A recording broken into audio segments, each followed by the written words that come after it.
Hey guys, welcome back to our channel sacree squad. It's me Monika. సలాం, నమస్తే, వనకం. ఈరోజు మనం డేటా స్ట్రక్చర్స్ క్లాస్లో linear and non linear data structure అంటే ఏంటో తెలుసుకుందాం. First what is data structure అని తెలుసుకుందాం. సో మనం చాలాసార్లు కంప్యూటర్ సైన్స్ స్టూడెంట్స్ చాలాసార్లు డేటా స్ట్రక్చర్ అని బాగా వింటూ ఉంటారు, రైట్? సో యాక్చువల్లీ ఈ డేటా స్ట్రక్చర్ అంటే ఏంటి అంటే బేసిక్గా మనం ఎప్పుడైతే large amount of data, like data అంటే ఏంటి, లైక్ ఇన్ఫర్మేషన్ అనుకోండి. సో ఈ లార్జ్ అమౌంట్ ఆఫ్ డేటా మనకు వచ్చినప్పుడు ఈ డేటా తోటి మనం వర్క్ చేయాలి అనుకుంటే then we have to organise those data in a like particular ఆర్డర్లో మనం ఆర్గనైజ్ చేయాలి. ఆర్గనైజ్ చేయడం అంటే ఏంటి, ఒక లైక్ మంచిగా అరేంజ్ చేసి ఒక పద్ధతిగా పెట్టుకోవాలి. ఫర్ ఎగ్జాంపుల్, మన షెల్ఫ్లో మనం బట్టలు ఎలా పెట్టుకుంటాం, ఆర్డర్‌లో పెట్టుకుంటాం. లైక్ టాప్స్ అన్నీ ఒక సైడ్, జీన్స్ అన్నీ ఒక సైడ్, ఓకే. ఇన్నర్‌వేర్స్ ఒక సైడ్, ఇలా మనం పెట్టుకుంటూ ఉంటాం, రైట్? ఆర్డర్‌గా పెట్టుకుంటాం కదా! సో, అదే విధంగా మన దగ్గర వచ్చిన లార్జ్ అమౌంట్ ఆఫ్ డేటా, ఓకేనా? లార్జ్ అమౌంట్ ఆఫ్ డేటాని కూడా మనం ఏం చేయాలి అంటే ఆర్డర్‌గా పెట్టుకుంటే, ఒకదాని తర్వాత ఒకటి ఆర్డర్‌లో పెట్టుకుంటే మనం ఏదైనా ఆపరేషన్ చేయాలి.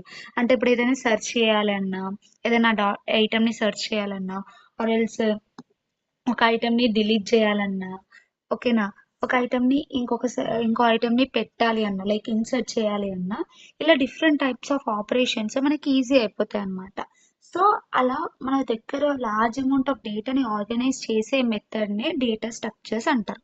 అంటే కొన్ని different types of data structures అనేటివి ఉంటాయి. సో ప్రతి ఒక్క డేటా స్ట్రక్చర్స్కి ఒక్కొక్క రూల్, దాని ప్రిన్సిపల్ ఉంటుంది. దాని రూల్స్ని బేస్ చేసుకొని మనం ఆ డేటాని అరేంజ్ చేయడం జరుగుతుందన్నమాట. సో ఇప్పుడు డెఫినేషన్ చూద్దాం, like what is data structure అని డెప్త్గా. So if you read this, see, whenever we wanted to work with a large amount of data, then we organize that data is very important, right?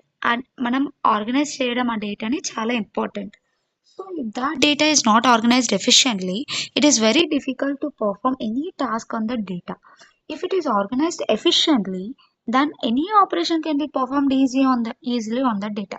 If in case data ప్రాపర్గా arrange చేసి ఉంటే ఈజీగా మనం ఏదైనా operations perform చేయొచ్చు.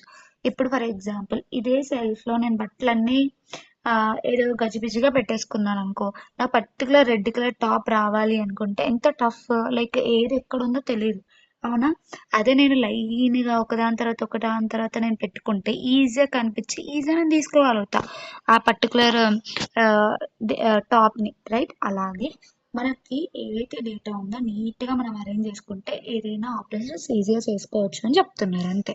So let us see the definition of the data structure. See, so data structure is a method of organizing large amount of data more efficiently so that any operation on data becomes very easy, right? So a operation అయినా దానిపైన చాలా ఈజీగా చేసుకోవచ్చు అని చెప్తున్నారు, okay. Next let see, కొన్ని note points ఉంటాయి మనకి, లైక్ కొన్ని things that we need to keep in our mind are ఏంటి అంటే, ప్రతి ఒక్క డిజిటల్ స్ట్రక్చర్కి పర్టికులర్ రూల్స్ ఉంటాయి. లైక్ ఫర్ ఎగ్జాంపుల్ అరేస్ అనుకోండి, అరేస్కి ఒక రూల్ ఉంటుంది, ఓకే. లింక్ లిస్ట్లకి ఒక రూల్ ఉంటుంది, గ్రాఫ్కి ఒక రూల్ ఉంటుంది. ఈ గ్రాఫ్, అరే, లింక్ లిస్ట్ ఇవన్నీ టైప్స్ ఆఫ్ డేటా స్ట్రక్చర్స్ అనమాట. సో ఒక్కొక్క డేటా స్ట్రక్చర్లో మనం ఒక్కొక్క విధంగా డేటాని అరేంజ్ చేసుకుంటాం అనమాట, ఆర్గనైజ్ చేసుకుంటాం. సో దానికి ఆ పర్టికులర్ డేటా స్ట్రక్చర్కి రిలేటెడ్ ఏవైతే రూల్స్, ప్రిన్సిపల్స్ ఉంటాయో అవి ఫాలో అవుతూ మనం డేటాని అనేది ఆర్గనైజ్ చేయడం జరుగుతుంది, okay.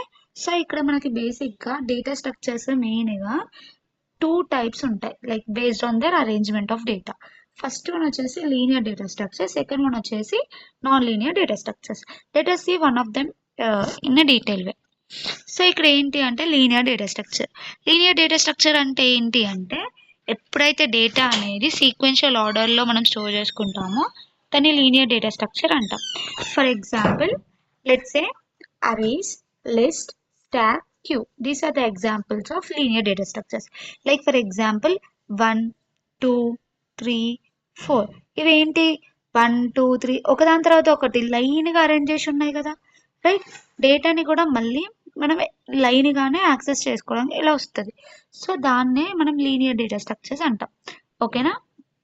Next let's see non linear data structures. So non linear data structures అంటే ఏం లేదు, లైక్ డేటా అనేది ర్యాండమ్ ఆర్డర్లో మనం స్టోర్ చేసుకుంటాం. లైక్ ఎలా అంటే ఫర్ ఎగ్జాంపుల్ ట్రీస్ కానీ, okay, trees, graphs, dictionaries, heaps, tries. For example ఇది ఒక ట్రీ. సో ఇలా ట్రీ రూపంలో, ఓకేనా, గ్రాఫ్స్, ఓకే, ఇలా గ్రాఫ్స్ రూపంలో ఇలా డిఫరెంట్ టైప్స్లో డేటా అనేది మనం స్టోర్ చేసుకుంటాం అనమాట. సో ఈ ఇలా స్టోర్ చేసుకున్నప్పుడు ఏంటి అంటే డేటా అనేది ర్యాండమ్గా ఉంటుంది. ఓకే, ర్యాండమ్గా మనం డేటాని స్టోర్ చేసుకుంటున్నాం, అందుకే దాన్ని నాన్ లీనియర్ డేటా స్ట్రక్చర్ అంటున్నాం అనమాట.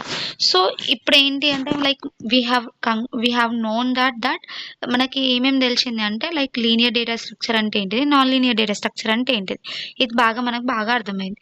దెన్ నెక్స్ట్ క్లాస్లో ఏంటి అంటే లైక్ సింగిల్ లింక్ లిస్ట్ అంటే లీనియర్ డేటా స్ట్రక్చర్లో టైప్స్, ఓకే, ఒకదాని తర్వాత ఒకటి నేర్చుకుంటూ వెళ్దాం.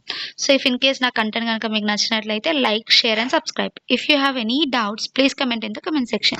Thank you. Bye.